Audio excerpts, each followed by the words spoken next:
Okay, Nick and Andy, Man City, Man United, Manchester Derby coming up this weekend. Always a huge game, of course, but it's particularly massive this season.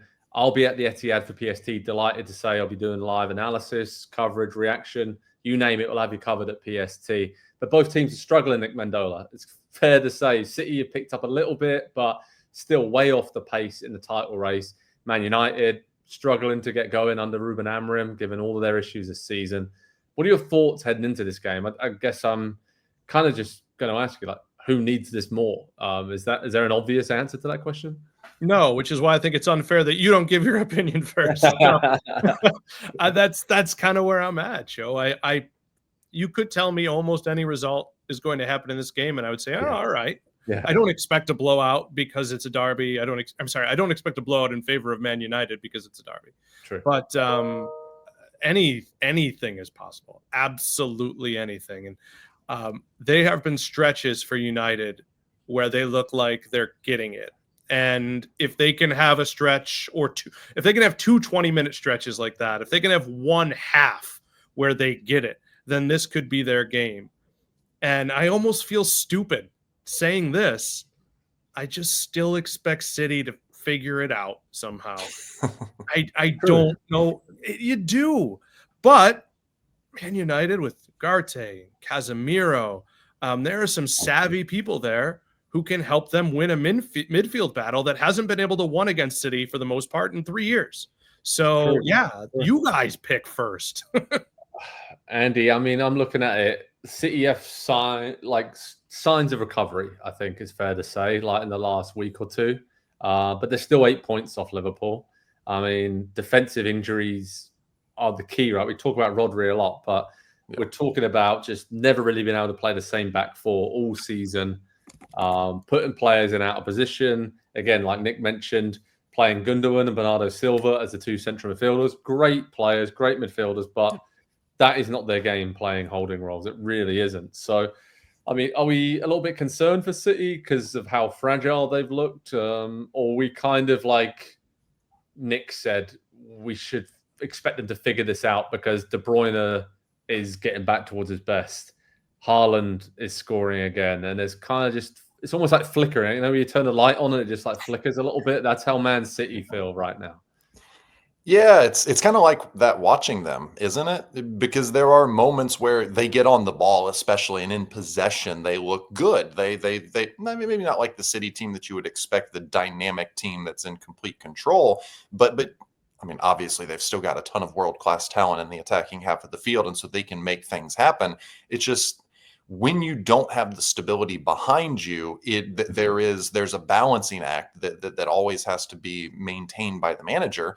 And Pep is probably the greatest to ever do that balancing act, because never in his career have we said, well, Pep's teams don't score enough goals or Pep's teams give up too many goals. It's never been an issue at either end of the field. It's been about dominating the entire game. And so when he's unable to do that, he looks kind of helpless over there on the bench during the game. It's like, well, if I can't be perfect, then do I want to do this at all? Is it even worth it? And so they're showing those signs. And I think eventually certainly by the end of the season, but probably here over the next couple months, if they can get a couple of players back along the back line, whether it's Ruben Diaz, whether it's Nathan Ake, whether it's Akanji, John Stones, just get a regular grouping back there to play together, because you're right, Joe, the constant changing of personnel makes it impossible. I would imagine if you're one of those attacking players, as good as they are, you're constantly feeling, I can't lose the ball here. I cannot give the ball away here because I know it's going back the other direction and I know it's going quickly. And I know we're not set up to defend that. And that's where City are getting hurt at the moment. And 100%. If we can take one thing from the Erik ten Hag era, they're a pretty good counterattacking team. And so it might be a bit of an interesting one this weekend. Yeah, and we've seen it over the years, right, Nick? As good as Man City have been over the last decade, United have just matched up well against them in these derbies so many times, it feels like. Again, the record may suggest otherwise, but we've seen Rashford, Garnacho, and then maybe this weekend it's someone like Amad Diallo just making the most of City being vulnerable on the counter. But arguably in the last decade, City have never been this vulnerable, right? So it feels like there's something here for United, but after losing 2 in a row in the Premier League, being vulnerable from set pieces, it all is kind of pointing towards, you get the new manager bounce sometimes, and they kind of had that in a small amount under Amorim. Then there's a dip, right? There's often a dip when you're working on different things in training. Maybe he's talked about fitness a lot, and they're, doing a lot harder training sessions, and maybe not having as much time to train because there's so many games to work on the things he wants to work on. So there's a lot of big changes going on there. But the one thing that doesn't change for me is that United can hurt City on the counter. And like Andy mentioned, those are the kind of chances City have been giving up. So I'm trying to give United fans some hope here, Nick. Obviously, they've been struggling at the back themselves. But this, again, points to what you said at the start. It could be anything in terms of a scoreline. Well, let me just cast a dark cloud over all of that. Man City played Wednesday in the Champions League. Man United play Thursday at Victoria Pilsen, by the way. Not close. Not a hop, skip, and a jump. Kevin De Bruyne, here's what I'll put out. And listen, maybe he's disillusioned. Maybe he isn't a little bit playing out the string. That's very possible. But right now, if you pull up the expected assist leaders, he's 9th. He's played like 500 minutes. He is still one of the very best players in the world. And right now, betting in Lenny Yoro, betting in that back three, Lenny Yoro being 18 years old, I think that might favor the hosts just a little bit. So again, anything could happen. But for every silver lining you want to give me, I want to give you that dark cloud. Yeah, I mean, there's been a lot of that around Manchester United, of course, Andy. I mean, I don't know. What do you see aside from this derby, but like, where do you see this project going right now? And where do you kind of see, is it heading in the right direction? Is it still too early to say that? Because it feels like Amorim almost has the look of a man who realizes this is actually a lot bigger job than I anticipated it to be. It's a famous look on Manchester United managers, usually around the 2nd to 5th game or so, that they do have that moment where they realize, wow, it's as bad as all the jokes that people make, about the club and how it's run and why nobody would want the job. And so, I think he probably has had a little bit of a reality check. He knew going, you can't not know at this point. It's 2024, almost 2025. I think you have a pretty good understanding of how other clubs are run, even from the outside. The thing I'll say, and to tie this together to both teams here, I think we will see a very spirited, roused showing from City this weekend.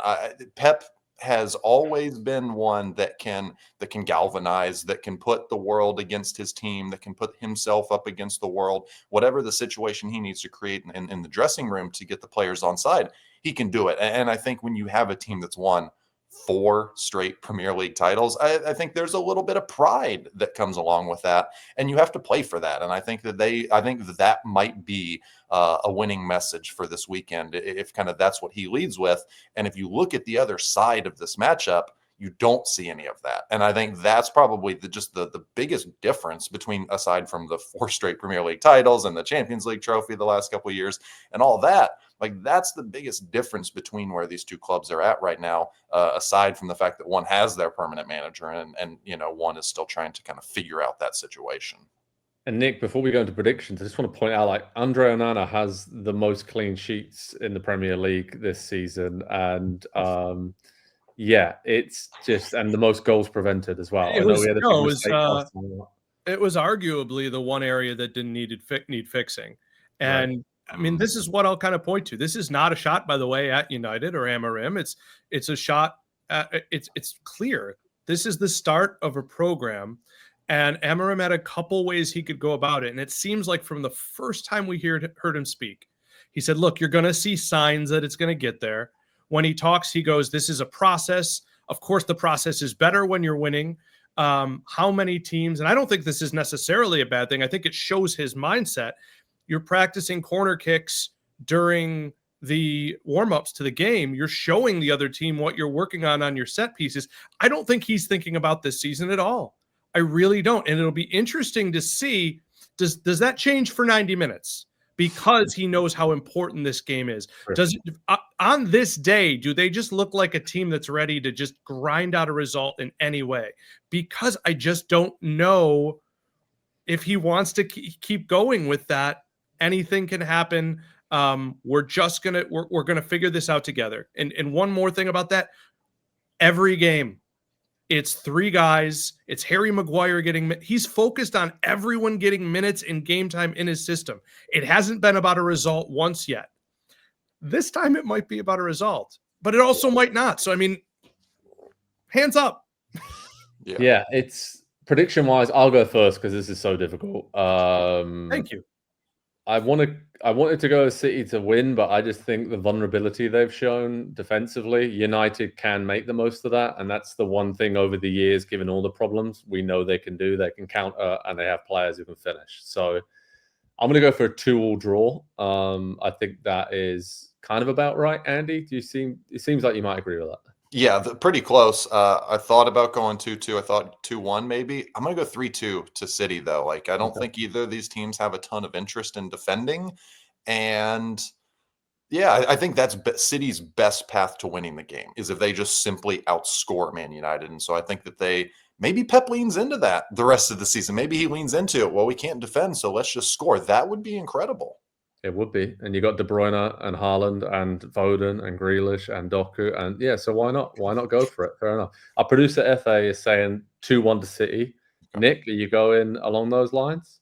Yeah, I'm going to go 3-1 to City. And I'm just going to admit to you guys that I look to the odds makers and they don't think it's as close as we do. And they make money off people sometimes. So there's some wisdom there. And so I was going to go 2-1. I'm going to go 3-1 instead. Okay. Haaland, right. big day. Big day. Big day for Haaland. Derby day. Always a big day. Head over to Pro Soccer Talk on NBCSports.com for all the latest how to watch information, live analysis, reaction. I'll be at the Etihad this weekend. Man City against Man United. Massive game for both of these teams to kind of set themselves up for the festive period. How is the rest of the season going to go? We'll wait and see. Cannot wait for this one. Nick and Andy, thanks so much for joining me. Thanks everyone for watching and enjoy the game. Cheers, guys. Hi there, I'm Rebecca Lowe, studio host of NBC's coverage of the Premier League. Don't forget to hit subscribe to watch more videos all season long. And if you want even more Premier League content from original series to live matches, head over to Peacock.